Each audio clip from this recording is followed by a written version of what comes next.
Okay, so welcome to this morning's training session. My name is Stephanie Oles, and I serve as the authority's ADA Title II coordinator, as well as the language access coordinator and the manager of the MSHDA Accessibility Project. My background includes a 13-year career at MSHDA, being alumni from San Francisco State University, University of Michigan, and Georgetown University for undergrad and graduate studies. I am a person with lived experience navigating life with a disability while supporting family members with disabilities, including my mother and husband. My husband is a veteran with service-related disabilities. We've been married for 20 years, and I'm a proud mom of a very busy 12-year-old son that has interests in science, playing the cello, being an athlete in 3 sports, and getting straight A's.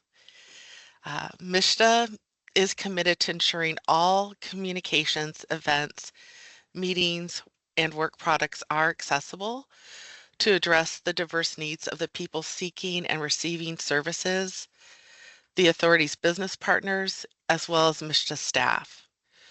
The purpose of the MSHDA accessibility policy for communications, events, meetings, and work products is to provide guidance on how to communicate with accessibility, host events and meetings, and create accessible work products. And this would include documents, emails, forms, presentations, reports, requests for proposals, spreadsheets, as well as templates. But this list is not exhaustive. So during today's training, participants' video and audio will be turned off. You must be logged into Teams to participate in this training, no call-ins. Throughout the presentation, if you have questions, please write them in the chat. We will publish a Q&A and host a follow-up meeting to discuss questions regarding this policy. For tech support or additional assistance, please contact Tony Bibbs. His contact information can be found in the chat. And because this is a required training, attendance will be monitored. And the time of this training session has been adjusted to 2 hours based on feedback we received from our last session. And please note that this training session is going to be recorded and it will be published on the MSHDA private intranet for additional technical assistance. So Brittany, if we should be on slide 3 for our presenters. So I want to introduce to you Christine Tashima. She is from Bromberg Associates and will be providing the Communication Access Real-Time Translation services commonly known as CART, the acronym C-A-R-T. And from the Office of Communications, we have Anthony Bibbs and Matthew Shaner.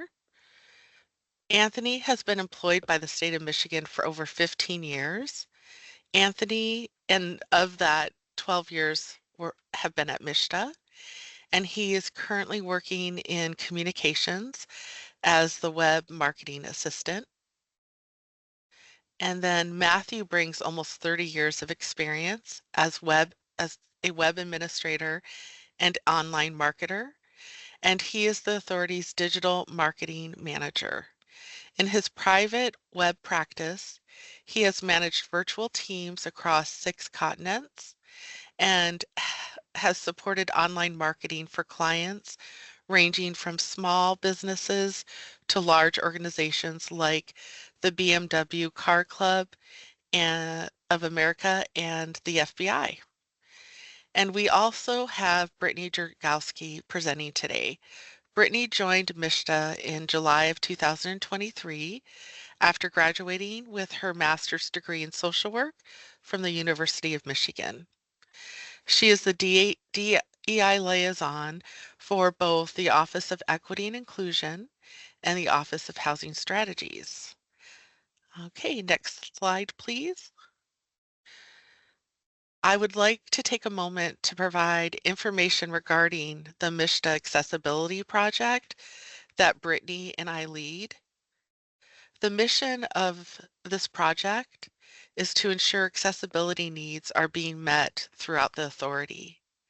And the key responsibilities include processing external ADA inquiries and complaints, implementing new policies and providing technical assistance, coordinating work groups with various divisions to address accessibility, and having impact on accessing services, accessible communications, housing design, development, and the physical space of both MSHDA offices. And now I will turn the presentation over to Brittany to cover Chapter 1.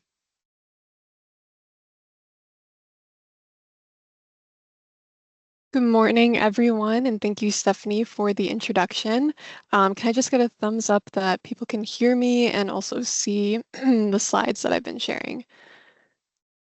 Okay, perfect. Thank you, everyone. So again, my name is Brittany Druzowski. I co-created this policy, and I also support the Accessibility Project as a whole. And so my role for today is to present Chapter 1 of our new accessibility policy. And this covers accessibility guidance for events and meetings. And I will go through how to ensure that you're setting up your events and meetings to be as accessible and inclusive as possible. I also want to note that this policy was heavily influenced by the University of Michigan's Accessible and Inclusive Resource Guide for Events, and it includes common best practices. I did send out both the slides and the policy through email, and it's also attached to the Outlook invite, so please feel free to follow along with us throughout this presentation. So the first section of the policy has a notice of non-discrimination, which reads, MSHDA is committed to providing meaningful access for accommodations, modifications, translation, interpretation, or other services. Please request accommodations 5 days prior to the meeting date. Please contact MSHDA at, and then you would insert whoever the designated staff is, you would insert their contact information. So this notice should be included when you're marketing all of your events and meetings. So for example, you can include it in the email. If you have a flyer, you can include it on there or in the Outlook invite. And this notice is important because it informs attendees of their right to request and receive accommodation services, and then also who to contact to get those. So some examples of services that may be requested are American Sign Language interpreters, assistive devices, or alternative formats of printed materials. So for example, if you are holding a meeting in person and you have physical copies of your slides or something, someone might request larger print. Or on the flip side, someone might request an electronic copy. Now, this is important because working as public servants at MSHDA, we want to make sure that everyone has access to our information and services. And so we want to clearly advertise and provide these accommodations. We do recommend sending out this notice as soon as possible since it can take some time to secure services. That being said, if someone requests an accommodation last minute, we must still try to accommodate them as best as we can, knowing that we might not be able to get the services that they request, but we want to help them the best that we can and provide something if possible, if and when possible. So the way that this policy is organized is by the type of event or meeting, so whether that's in-person, hybrid, virtual, and then what to do before, during, and after the meeting. Event scheduling is crucial to improving access since at this time, we can limit barriers from the very beginning. So when you are planning and scheduling your events or meetings, you want to consider other local events going on. So this could be MSHDA events, this could be other state of Michigan events. So like for example, the equity and inclusion officers across the state departments have a collaborative calendar to make sure that they're not double booking their trainings or big events. Also, U of M provides a calendar of religious and cultural holidays that you can reference when you're scheduling events and meetings to avoid any major conflicts. This is a great resource to see holidays that may not be considered state or federal holidays, but could still affect attendance. And the university also links fact sheets to provide some information on the holidays and its potential impact. And finally, time. So you want to think of your participants. This is not necessarily, one size fits all. What is the best time for one person isn't going to be the best time for everyone, but there are some things to consider. So for example, daytime events or around 10 a.m. to 3 p.m., this can provide more flexibility for caregivers or people with chronic illnesses. This is because there's potentially less disruption to care routines, better public transportation options, especially accessible options, and a higher possibility of being able to get short-term relief if you're a primary caregiver. Also, you want to provide breaks at the very least every 2 hours during a meeting or event. And finally, another thing to consider is if you're hosting a working meeting or a meeting where you need to make some big decisions, it's best to avoid late in the day. I'm sure that we've all experienced that 4 p.m. meeting on a Friday, and as you know, that's probably not the most productive time for everyone. So you want to take these kind of things into consideration when you're scheduling your meetings and events. All right, so now for all meetings, so whether it's hybrid, in person, or virtual, um, when you're preparing for the event and you receive a accommodation request, you'll want to contact our procurement team for the American Sign Language or ASL interpreters, communication access real-time translation or CART services, or other language interpreters. Um, and I believe Stephanie mentioned it before, but if you don't know what CART is, this provides instant transcription of spoken word into text. And we do have a captioner here today for our training, so you should be able to see that in the Teams meeting. And then a note for other language interpreters, so a language other than English, you should work with your division's language access coordinator.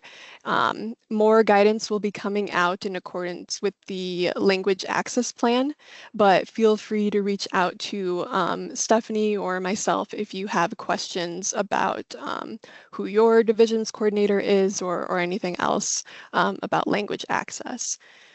And then another note for large public events, especially for events where you don't do RSVPs and you just have people from the public coming in, you should always book ASL and CART services. And again, you would reach out to our procurement team to do so. Another good practice before an event is to send out presentation material before the meeting. 1 week before is a great practice, and then also the day before or the day of the meeting, as well as after the meeting. And this could be slides, handouts, any other presentation material that you are covering during the event or meeting. And lastly, before an event, you want to make sure that you test your equipment. And so this could mean making sure that your laptop is updated, that your camera and your microphone are working, or for example, collaborating with the CART captioner, the ASL interpreter, or other language interpreters to make sure that they have everything that they need for the event to run smoothly. Whether it's in person or online, you want to consider, how the speakers will be seen and or heard, and also other participants, especially if it's an interactive meeting or event. Oops, did that go? Okay. Now, during an event, you'll want to introduce any staff who are designated to provide assistance or accommodation support, and include their contact information. And this is helpful in the case that there are connection issues or access issues. And so just like Stephanie did at the beginning, introducing Tony as the support, introducing their name and how to contact them is a great practice. And you also want to designate a time for questions and comments. And this is just to let the audience know how they can give feedback during and after the event or meeting. Um, and if you receive an accommodation request for someone who is blind or has low vision, wait, sorry, let me see if, yeah. So if you receive an accommodation request for someone who is blind or has low vision, there are a few other things that you'll want to do during the meeting. So one is to request that participants state their name before speaking. So for example, this would be a simple, "This is Brittany speaking," before you continue on with speaking. Also, request panelists to provide a brief visual description of their appearance. And this is to their level of comfort. You would want to let panelists know ahead of time that this is coming. So for example, for myself, my visual description would be, I am a mixed race, Asian and white woman in her mid-20s with medium length, dark brown hair. I wear black cat-eyed frame glasses, and today I'm wearing a black blouse. So sharing these kinds of details provides social cues and help people with vision loss distinguish between speakers.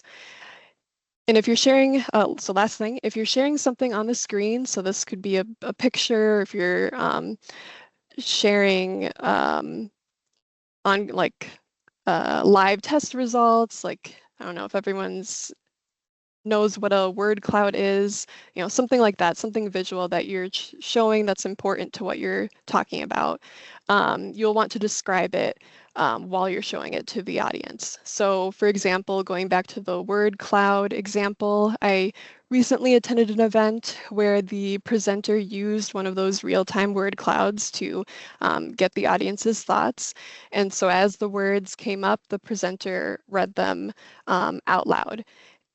And so that was really helpful. And it's also really helpful for people who are just calling into a virtual meeting. And so not necessarily just for anyone who is blind or has low vision. Okay, so the next section is on specifically in-person meetings. So before the event or meeting, you need to ensure that parking, the building entrance, restrooms, as well as the meeting or event room are ADA accessible. Also highly recommended is all gender accessible restrooms, lactation room, which if you don't know what that is a dedicated space for people who are breastfeeding to be comfortable and have some privacy. Reflection room, and this is a quiet room for example, meditation or just to relax in silence. This is often helpful for those with sensory overload, people on the spectrum, if they need a break. And then also accessible drinking fountains and a vending machine or food area. You also, it's highly recommended to find a location near public transportation. So for example, the MSHDA Lansing office is right by a bus stop. Also, you want to avoid meeting spaces that involve a long walk specifically from accessible parking space to the building or to the meeting room. And then finally, as much as possible, you'll want to avoid high noise areas. So for example, avoid being right next to a construction site or another event. to the best of your ability. Now for room setup, there are a few things to consider. So you want to reserve spaces throughout the room with accessible signage and then also space for wheelchairs. And I want to note, not just one spot in the room. You want to be able to provide people with choices. So having spots in the front, in the middle, in the back, throughout the room. So for example, someone might prefer to be up front rather than all the way in the back so that they can see or hear better. Whereas others might prefer to be in the back, or some might prefer to be in the middle. Also, you want to set up a table at the entrance for designated staff who are providing accommodation assistance so that they can be easily identified. And I just want to add another thing, something that was mentioned in another session is uh, it's really helpful if you provide a table with the best view of the ASL interpreter, and so that people who need those services can see them, the best. Okay. And then during the meeting or event, at the beginning, in introductions and housekeeping, you'll want to briefly describe where participants can find the restrooms, any exits or other key amenities. You also need to require the use of microphones for the speakers and any other participants. For large or hybrid events, especially, you do not want to just rely on being able to project your voice by speaking loudly. Good audio is a lot more than just speaking at a loud volume. And so you want to make sure that everyone in the room, whether they're at the other side of the room, can hear you clearly. Or if you're in a hybrid event, you want to reduce that risk of audio distortion, especially if it's in a big event space. And so the reason this is important is if you are raising your voice, for example, instead of using a microphone, you can't really guarantee that you're going to maintain that same volume throughout the entire speech. And that also takes a lot of unnecessary energy. And so using a microphone is the best option. And that also includes if you open it up for audience feedback and let's say folks have questions, you also want to hand the audience members the microphone so that everyone can hear them as well. And then finally, you'll want to avoid activities that require participants to move in order to participate. So using the microphone example again, instead of requiring participants to walk up to the podium or walk up to the microphone, you'll want to bring the microphone into the audience. Or another example, this is, you've probably seen this in team building exercises, and this is something that we used to do a lot in my social work classes. We would stand up if a statement applies to us, but my professors, in order to be more accessible, they would provide alternatives. So raising your hand instead of standing, or you could move forward instead of standing. So just being able to provide people with different options so that they can still participate as much as anyone else. All right, so for virtual meetings, in addition to the previous slide about all meetings, you'll want to mute your microphone when you're not the one speaking, just to prevent any feedback. Avoid crosstalk, and crosstalk is when two or more people are speaking at the same time. You'll want to speak clearly and slowly, and wait a few seconds in between speakers. And then also keep the chat or Q&A function activated when possible. This not only is it for questions, clarifying questions, but also participants can share any audio or connection or access concerns through the chat. And for hybrid meetings, which is in person and virtual, in addition to the all meetings and the virtual meeting slides, you just want to consult with either IT, comms, or if it's going to be at an outside venue, third-party event planners and facility staff just to ensure that the space can accommodate a hybrid meeting. So you have a screen, you have microphones, you have um, the ability to uh, hook up to the meeting. And so just want to make sure that you have all of that covered for hybrid meetings. All right, so that was everything in chapter 1. So before I hand it off to Matt for chapter 2, I just want to thank everyone for listening, and I hope you feel better prepared to host accessible and inclusive events and meetings.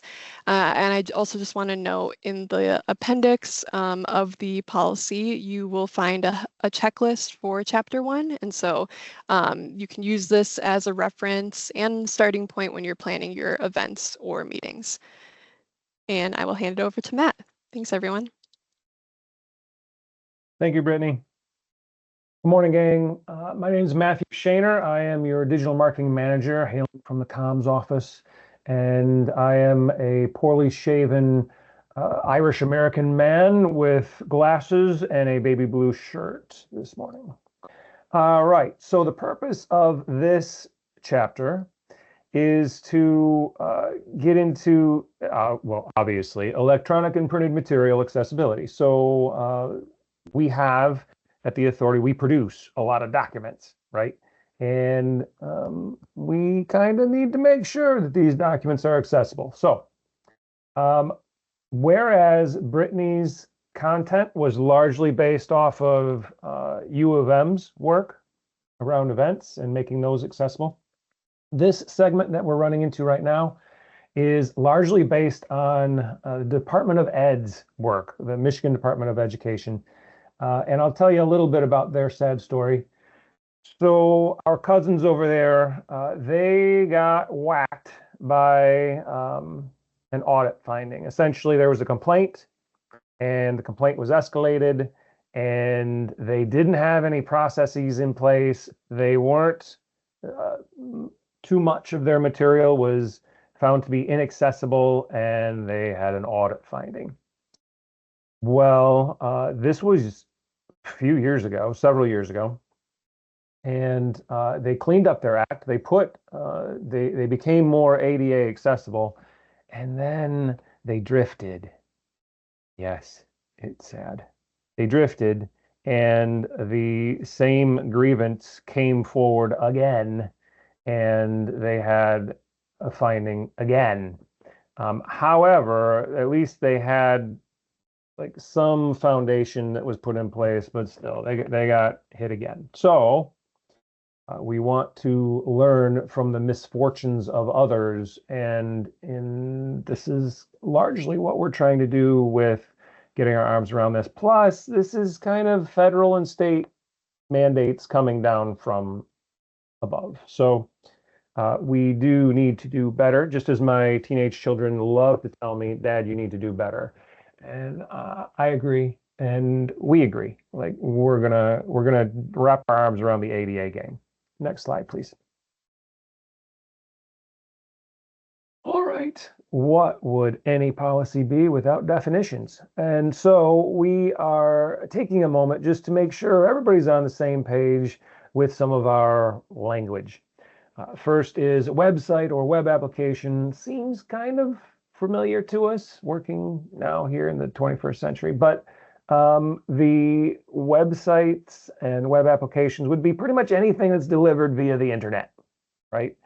And if it's on the www, if it's client facing, if it's customer, general public, whatever, partner facing, if it's staff, so even our intranet is going to have this consciousness leveled at it. We need to make sure that people can digest it, regardless of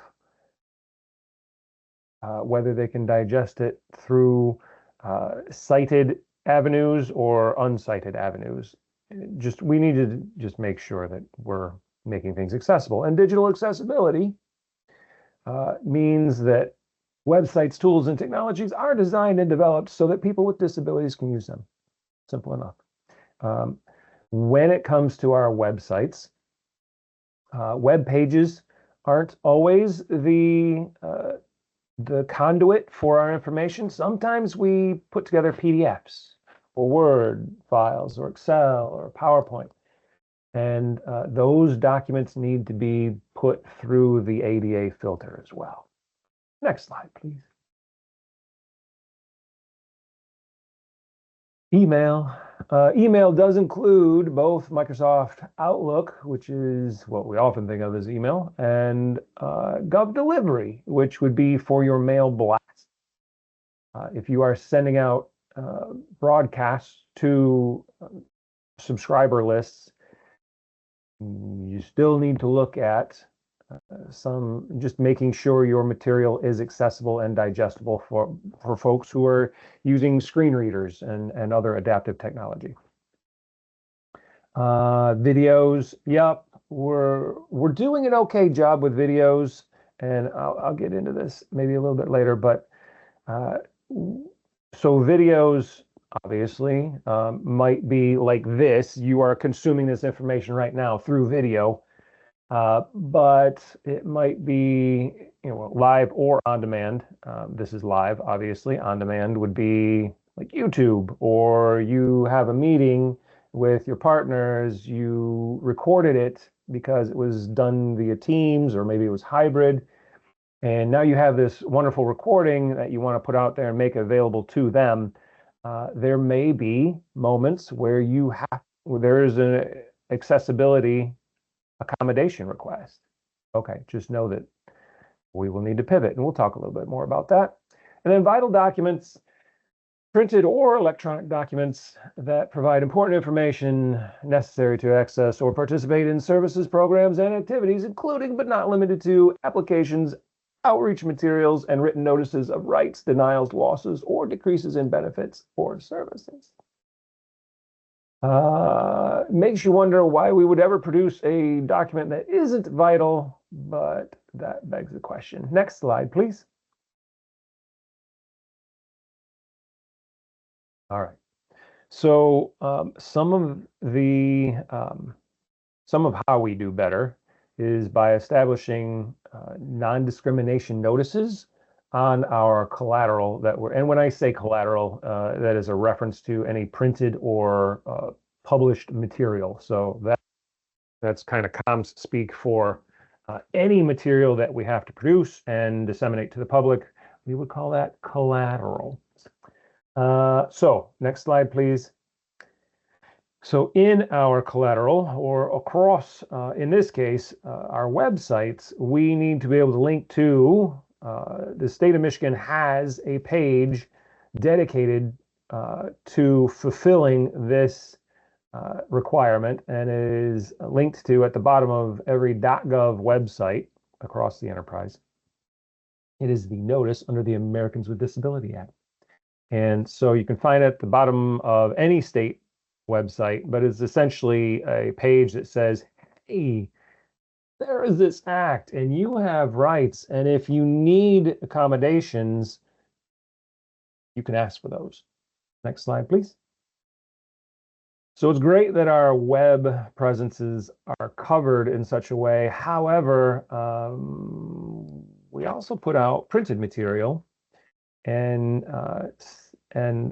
Brittany spoke to this a moment ago in advertising for events. But this kind of this language is going to hit the bottom of postcards, flyers, one pagers, whatever the printed material is. We need to get clear on some language that goes at the bottom. And right now, this is the functioning language that we are proposing. This policy that you're being introduced to today is still kind of draft, but kind of not. There's going to be some listening sessions that I believe Stephanie's going to speak to. Not listening is the wrong word. Forums, we'll call them a forum, or just like town halls, to kind of discuss any kind of concerns or bring in additional commentary or ideas around this language, around other things that we're doing to meet the ADA expectations that are coming down from federal and state guidelines.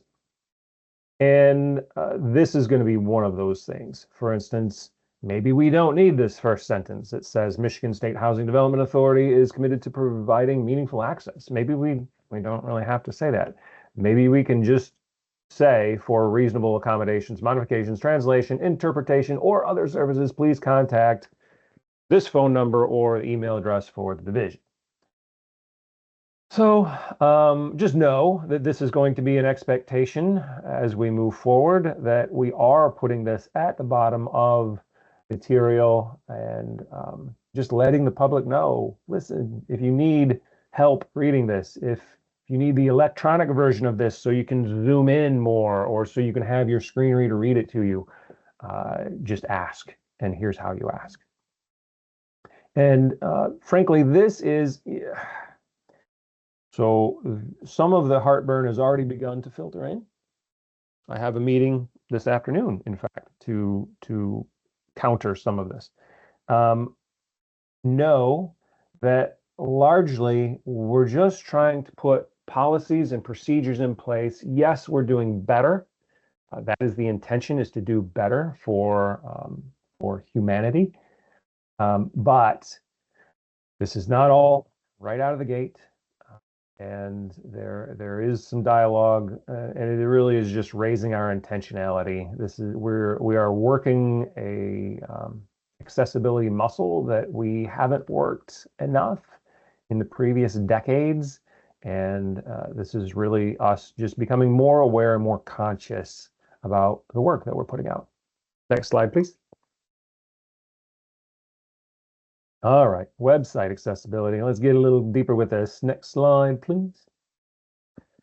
All right, AA. So every state of Michigan, and frankly, most state government sites, most federal sites, websites, are at the level of AA compliancy. So what that means is there is a grading scale for ADA compliancy. You can be non-compliant, you can be single A compliant, you can be double A compliant, and then you can be triple A compliant, where the last A just stands for awesome. Most municipal or government organizations are around a double A compliancy. I probably should remove municipal because they're different municipalities have different strengths and they might not be on board, but state and federal usually around the AA rating. And so where does this rating come from? There is a governing body for the World Wide Webs, and it is called the World Wide Web Consortium, or the W3C. And they put out something called the Web Content Accessibility Guidelines, which they then distill down into another acronym, WCAG, and then that gets updated over time, and we're right now on the WCAG 2.0. And this is just a rating scale for being able to tell where you're at in raising your accessibility guidance. Yeah, the acronyms don't stop there. Like, it gets even worse. They actually, we'll get into that in a second. Next slide, please. So this gem of a worksheet that we're staring at right now that has the title Voluntary Product Accessibility Template at the top. And of course, we put that in an acronym called the VPAT. This is this is something that we give to contractors. So anybody who's wanting to come in and do work for the state of Michigan is also going to be held at a compliancy standard, because they're producing work for us that we are going to turn around and then deliver to the public. We kind of have to ask them to play by the same rules, because we are still beholden to the public for carrying this water, and that means anybody who's producing work for us also has to be carrying this water. And I'm just going to read this to you, just because I find a morbid joy out of this particular sliver of acronyms. Contractors may consider, where relevant, the W3C's guidance on applying WCAG 2.0 to non-web information and communications technologies for non-web software and content, and they give that an acronym as well. That is the WCAG2ICT. That's just some trivia. You don't need to know any of that. It's a morbid fascination with how deep we go with our acronyms. Next slide, please. So that spreadsheet you were just looking at, it's really just a checklist for contractors to go through their own material and say, yep, we can do this, or nope, we can't do this, or this is going to be the cost that it takes. It's actually, in some moments, some of our vendors or contractors who produce work for us will either have to eat that cost because they need to be doing better, or they're going to roll that into the cost of the product that they're proposing to us. And it's on us to either say yes, no, or we're going to go with somebody else. All right, so web pages and documents. That's the next slide, please. All right. So I spoke to this a moment ago. Yep. The web pages are the easy things to make accessible, usually. But there's these other things, right? There's PDFs and electronic documents, other electronic documents like Word, Excel, PowerPoint. So just a thing to say about PDFs in this moment. There will be, well, first off, there's going to be another training for this group that will go deeper with how you make documents accessible. And there's another slide in here, I believe it's probably the next slide, that will have a link to MSU's resources. So we're making sure all the brains across the state are recognized today. But yeah, when it comes to documents, PDFs have been, in the past, they were the way to ensure that whatever you were putting out looked exactly like how you wanted it to look when it got to the other side. And if they printed it, it was going to look like that on the paper, right? So PDFs have been a good standard for a long time when it comes to reproducing the work as you want it to appear, however, whatever the person on the other side does with it. It was somewhat effective in locking content down, and you could make fillable forms that could do calculations. So like there were things you could do with PDFs. However, when it comes to accessibility, PDFs are kind of a struggle bus to some degree. And so what you want to do, or what you're going to be called upon to do more of, is to run the accessibility checkers. It's an actual tool in any Word product. I believe it's any Word product, but certainly the ones we focus on here at the state of Michigan, Word, Excel, PowerPoint. Those products have a software component in them called an accessibility checker. I think it's under the review tab in the ribbon at the top. And you can go and you can push your document through before you push it to your content author or whoever puts the content up on your website for you. Because here at the Authority, we have a distributed authorship. If it was all on Tony and I to publish all of the content for the entire website, you would experience a bottleneck and you would wonder why your documents weren't going out sooner. Sometimes you still experience a bottleneck and you might have an authorship. You might have an author on your team. So my point is this. We all need to do better, whether we're passing electronic documents between each other or we're putting them up on the web. And it's really just learning how to press a couple buttons and learn how to make a document more accessible. For instance, a PowerPoint document might bark at you if you use the same title for multiple slides in a row. That's a thing. if you're going through screen reader and it's reading to you the contents of a PowerPoint slide deck, it's going to read it in kind of an outline format. And if the title repeats over and over and over, it's not terribly helpful to the person going through the screen reader experience. So it is actually better to proof your material with the accessibility checker in the Word suite before you publish it to a PDF. We'll get to that more in a different training, but just know that that's a thing. Next slide, please. And here is the call out to MSU. They have, at this URL I will read to you in a moment, they have a series of tutorials that walk you through how to make things like Word documents more accessible. And it's literally just here's where the accessibility checker is. Here's how you click the button. Here's what kind of feedback you might get. Here's some tips on making this document that you're working on more accessible. The web address is webaccess, one word, WEBACCESS msu.edu/tutorials/documents. And again, wonderful tool.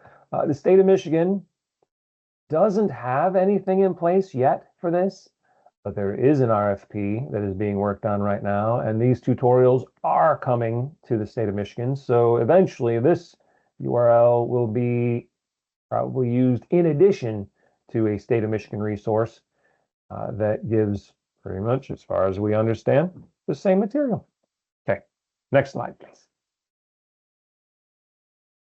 Okay, so what happens if it sneaks by everybody, right? If you put out a document and, oh, by the way, there's going to be regular auditing of material out there. It's probably going to be semi-annual. That's what we're thinking right now. And what will happen is essentially some staff will sit down in a room and we will all pull up laptops and we will just start sampling. Not going to sample everything on the website, but we're going to look for, we're just going to open up some documents and run them through some accessibility checks. And we're going to say, yep, this one was checked on this day and it was found to pass. This one failed. Who are the owners of this one?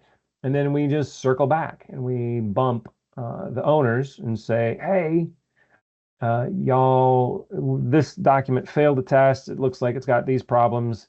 Can you get it cleaned up?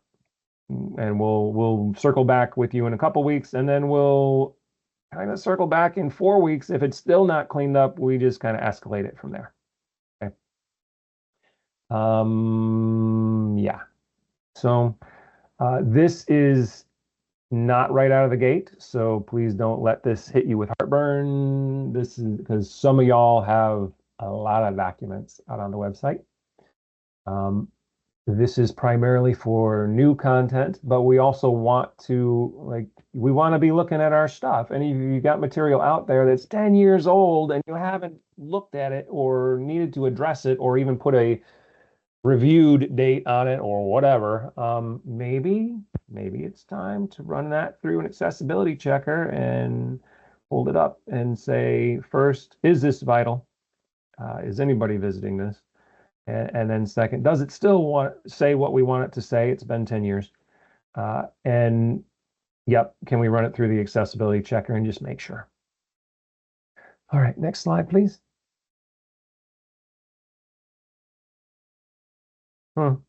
See, I got ahead of myself. This is kind of what I just said. Next slide, please. All right, audio and video content. It's a thing, right? I did speak to that a little bit. Next slide, please. And really, so MSHDA works with a glorious video vendor called Waterhill out in Ann Arbor. They've been helping the authority with to produce some of our best storytelling we've ever had. And you can find a lot of that on MSHDA's YouTube channel. Okay. With that work, we are always getting what's called SRT files. These are little text files.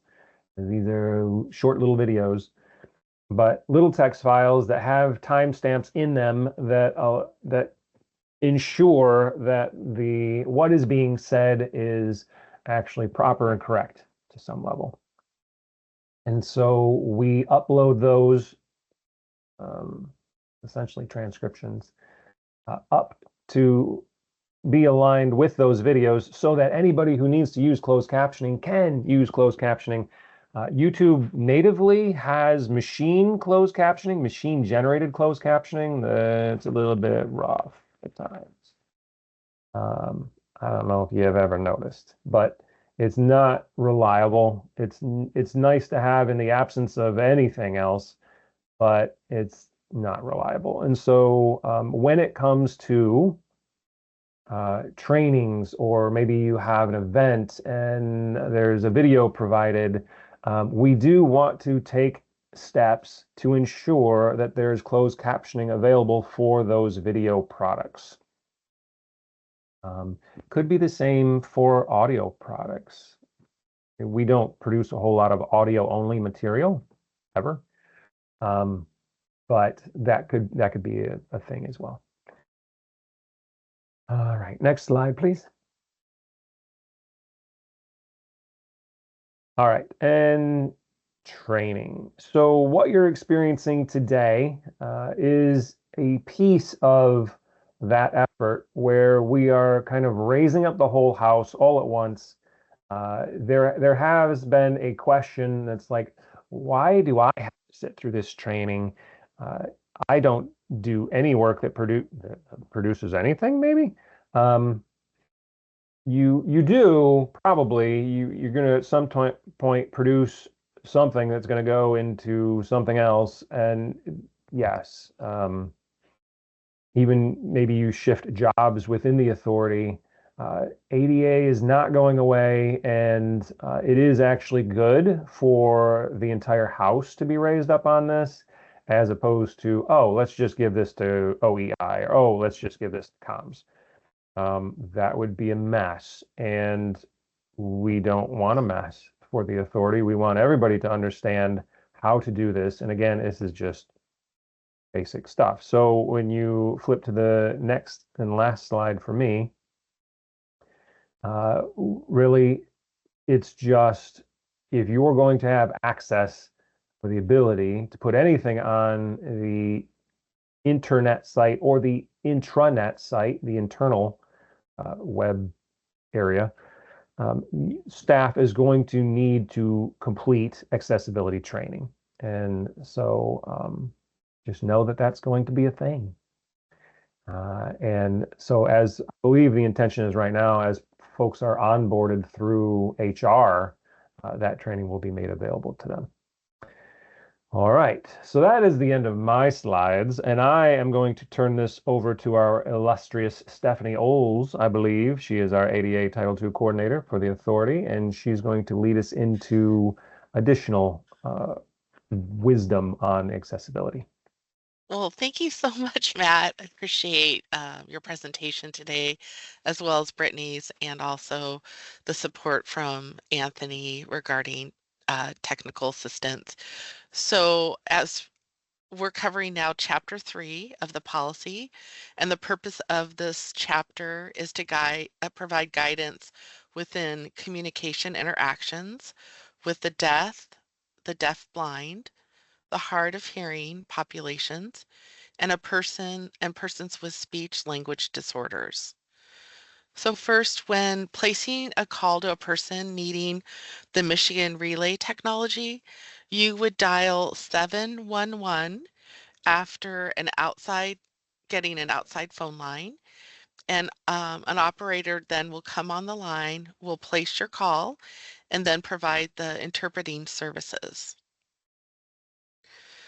When you are greeting a walk-in visitor with communication barriers, ensure they are offered services to support communication in the moment and honor their preferred form of communication, which could be interpreting services, writing, typing, speech to text, just depending on the visitor's preference.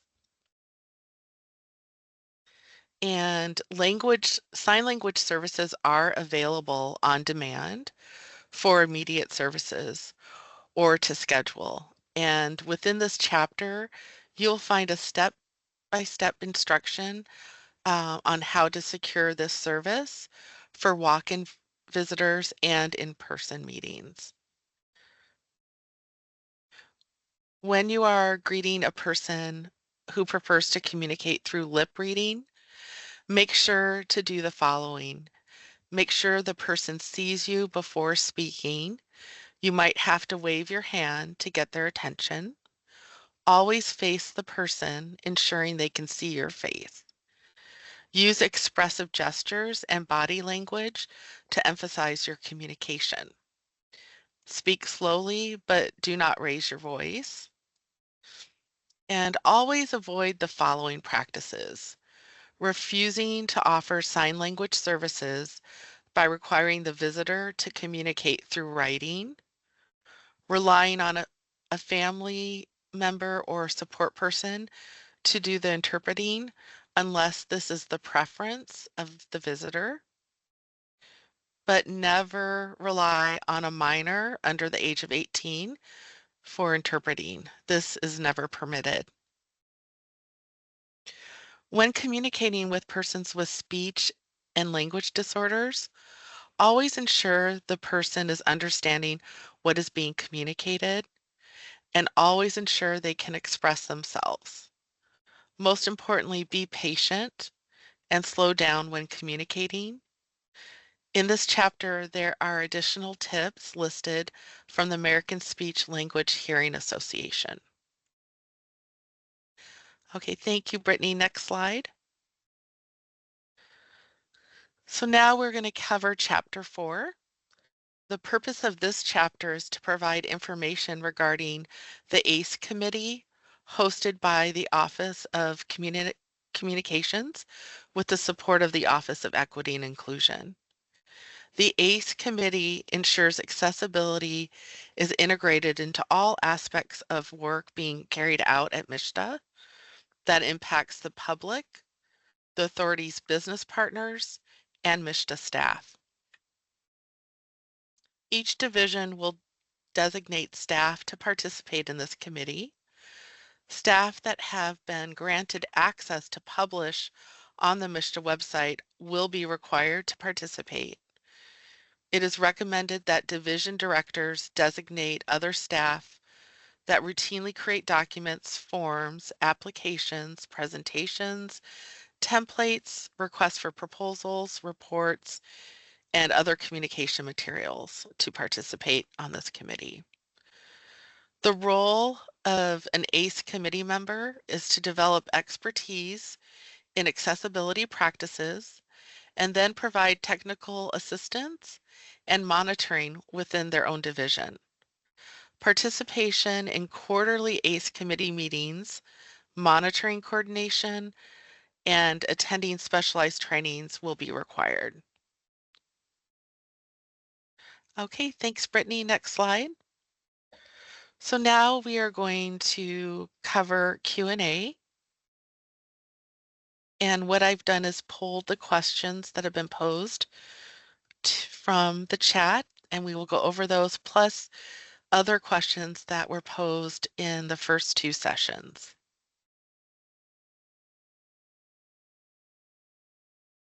So question number 1, what confidentiality concerns should we be aware of when accommodation requests are made when hosting a meeting?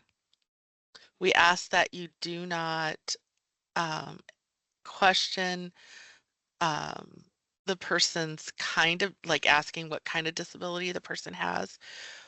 Only ask questions clarifying what they need to participate in the meeting and discuss the services that can be provided to accommodate their needs. And you're always welcome to coordinate with me for technical assistance support when processing reasonable accommodations.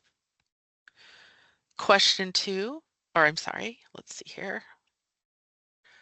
The next question, what if I don't want to use descriptive words to describe myself? This practice is required when there has been a reasonable accommodation made from a participant that is attending a meeting that is blind or visually impaired. Visual descriptions can include hairstyle and color for your hair, race, ethnicity, gender, age, a description of clothing or distinctive accessory you're wearing. Presenters should only say what they feel comfortable sharing. The meeting organizer will also prep the presenters ahead of time so that they are aware that they must provide a description. It's not an option when we do have someone with this need. Next question is, if we had an interpreter using 711, the Michigan relay, from our soft phones, do we need to dial 9 in front of that number? Yes, that's how you secure an outside line. So you would hit dial 9 and then 711.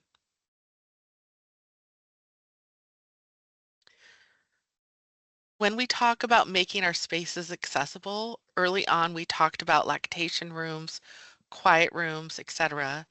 Shouldn't we be making sure we have sharp disposal uh, for those that need to dispose of insulin or other medications? And the answer is, this answer also came from our Human Resources Department. Regarding sharp containers in our building, in April of 23, Human Resources did an extensive research and discussed this topic in length with the Office of the State Employer for guidance. Unfortunately, sharp containers are prohibited in our building. The reason for this is State of Michigan DTMB and property facilities do not participate in SHARP program. Employers can be fined for noncompliance with the Michigan Medical Waste Regulatory Act and MIOSHA standards requirements. The administration requirements for the program prohibits us from having these containers on site. And if an employee has a physical or mental health impairment substantially limiting one or more major life activities, they may request a reasonable accommodation from Amber Martin, the Reasonable Accommodation Coordinator within our HR department. And you would also need to complete the form CS 1669 form. Okay, the next question regarding contractors and grantees, do these guidelines apply to their web presence insofar as the web presence is addressing MSHDA programming or their web presence as a whole? So the state of Michigan policies apply to state departments. However, we can consult with and will consult with legal affairs further to determine the application of our policies as it may relate to our business partners. However, it's important to note private companies and nonprofits have received civil lawsuits for failing to be digitally accessible on their websites. And then our final question, could a crosswalk be created to denote which items in this space are collective responsibility? Everyone must know their roles and specialized responsibilities designated to expertise that supports broader staff. And that's a great suggestion, and we will integrate that into our process when we launch the Accessibility Content Expert Committee, otherwise known as ACE. And the reason why we are starting this committee is it's so critical that we have a sustainable model in practice. Matt talked earlier about this will not be successful if everyone goes to comms to make their documents accessible. We all have to understand how to do that. And I will just share with you, I struggle with technology and I've been doing check accessibility work on my documents as well as for my unit now for about 6 months. And if I can do it, everyone at MSHDA can do it. And we're here to support you in this change process.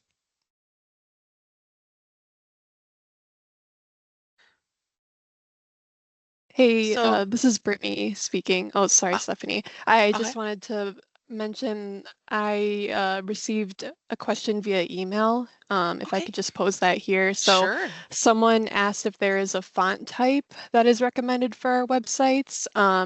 And so I do want to pivot to either Matt or Tony to give the best guidance on that. Yeah, so I believe Aptos, Arial, and Montserrat are kind of the standards these days. Usually with web work, you want to go with something that's sans serif, which is probably not terribly helpful. But you've got lettering that has the little feet and I don't know, like Times New Roman, like when you open up a book. Oftentimes yeah, I'm talking in fonts. This is probably not helpful. It'd be great to be able to show you examples, but as you look at Teams, you notice that all the lettering here is what we would call sans serif. And that's typically uh, font types that you would, it just means without serifs on the letters. And that has been through studies, it's been proven to be the more readable on screen platforms. That's the style that's chosen. So on the website, on the .gov website, you'll see a lot of Montserrat, which is a popular font type. I know John Estel in previous meetings, he is the ADA coordinator type. Digital Information Accessibility Coordinator is his actual title. He says that we're moving as a whole toward something called Aptos, and that's Arial is another one. I know here at the authority we often prefer Futura. That is what I believe the MSHDA logo is done in, is Futura. So these are all sans serif fonts, and this was probably too much information to answer that question, but there's the answer. Thank you, Matt, for answering that. And he did just talk about John Estill, who is the Michigan Department of Civil Rights and DTMB Digital Accessibility Education Coordinator for the whole state of Michigan. And we're bringing him back in November to provide hands-on demonstration learning on how to make your work products accessible. So any detailed questions you may have right now, know we will be promoting that training this afternoon, and you'll see an invite shortly. So in wrapping up, I want to thank each of you for attending this session today. We hope this training provided you an opportunity to learn about working with accessibility. Next steps include sending you an exit survey to collect your feedback about this training and the policy. And again, for demonstration learning um, on how to make documents accessible, we will have the Department of Civil Rights here virtually to work with all of you on November 13th. Also look for an invite in November inviting you to an open forum discussion so that staff have opportunity to provide feedback and refinement within this policy that goes into effect December 1st. And just some final thoughts. Since 2015, the Department of Education received multiple federal civil rights findings issued by the Department of Justice and have had to deal with corrective action plans several times.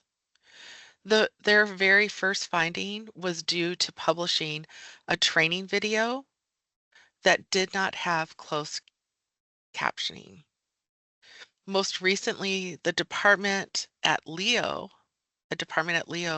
also received a finding. And please note, civil lawsuits can also be involved in these situations. Therefore, I ask that you embrace these practices given these practices have been required by the state of Michigan for quite some time now, and MSHDA needs to move towards compliance. We acknowledge these practices may be new to staff. A great starting point is to set goals on progress rather than on perfection. And collectively, we will get to a better place of compliance. Most importantly, this is the right thing to do. Starting December 1st, all new content must be accessible, and then each division has 6 months to make their vital documents accessible. Definition of a vital document is found in Chapter 2. In closing, I want to thank each of you for supporting this change process and furthering access for all, for the people seeking and receiving services at MSHDA, for our business partners, and for MSHDA staff. Thank you.